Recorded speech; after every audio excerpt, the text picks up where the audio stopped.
നമസ്കാരം. നമ്മളെല്ലാവരും ഭക്ഷണപ്രിയരാണ്. ഭക്ഷണം കഴിക്കുന്ന റെസ്റ്റോറൻറ്റുകൾ, അതുപോലെ തന്നെ നമ്മൾ കസ്റ്റമർ ആയതുകൊണ്ട് തന്നെ ഒരു കൺസ്യൂമർ എന്നുള്ള നിലക്ക് നമ്മൾ പല കടകളിലും കയറി സാധനങ്ങൾ വാങ്ങുകയും പേയ്മെന്റ് നടത്തുകയും ചെയ്യാറുണ്ട്. പക്ഷെ അവർ പലപ്പോഴും GST നമ്മളിൽ നിന്ന് കളക്ട് ചെയ്യുന്നുണ്ട്. അങ്ങനെ കളക്ട് ചെയ്യാൻ അവർക്ക് അവകാശമുണ്ടോ?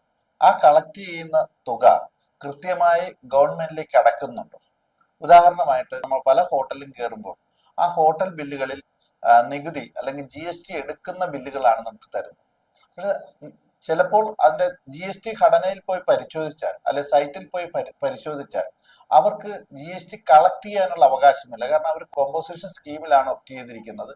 ആ നികുതി അവർ തന്നെയാണ് അടക്കേണ്ടത്. പക്ഷെ പല ഹോട്ടലുകാരും അതുപോലെ തന്നെ കോമ്പോസിഷൻ ഡീലർമാരും നമ്മളിൽ നിന്നും GST കളക്ട് ചെയ്യുന്നുണ്ട്. അത് അവർ അടക്കുന്നുമില്ല. തെറ്റാണെങ്കിൽ പോലും അങ്ങനെ തെറ്റായ രീതിയിൽ കളക്ട് ചെയ്യപ്പെടുന്നുണ്ടോ എന്ന് ചെക്ക് ചെയ്യുവാനായിട്ട് GST പോർട്ടിൽ അതിനുള്ള സൗകര്യമുണ്ട്.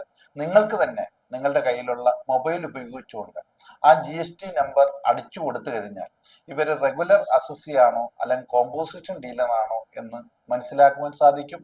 അത് നിങ്ങൾ പരമാവധി പ്രയോജനപ്പെടുത്തണം. കാരണം നമ്മൾ കൊടുക്കുന്ന നികുതി നമ്മുടെ സർക്കാരിലേക്ക് എത്തിച്ചേർന്നാൽ മാത്രമേ ഇവിടെ വികസന പ്രവർത്തനങ്ങൾ സാധ്യമാകുകയുള്ളൂ.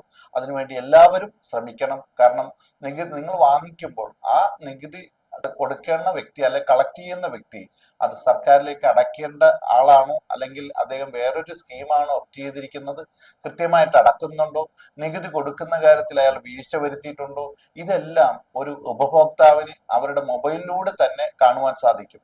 ചില കച്ചവടക്കാർക്ക് നികുതി കളക്ട് ചെയ്തതിനു ശേഷം അടക്കാതിരുന്നാൽ പോലും GST നമ്പർ ഉപയോഗിച്ചുകൊണ്ട് നിങ്ങൾ സെർച്ച് ചെയ്യുകയാണെങ്കിൽ അദ്ദേഹം കൃത്യമായിട്ട് നികുതി അടക്കുന്നുണ്ടോ ഇല്ലയോ എന്ന് വരെ കാണാൻ പറ്റും.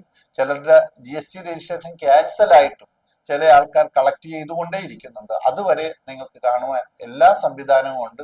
അതുകൊണ്ട് ഉപഭോക്താവ് നമ്മൾ ഗവൺമെന്റിലേക്ക് നൽകുന്ന പണം എത്തുന്നുണ്ടോ എന്ന് കൂടി നോക്കുവാൻ നമുക്ക് അധികാരവും അവകാശവുമുണ്ട്. അത് നിങ്ങൾ പരമാവധി പ്രയോജനപ്പെടുത്തുമെന്ന് കരുതട്ടെ. നന്ദി, നമസ്കാരം.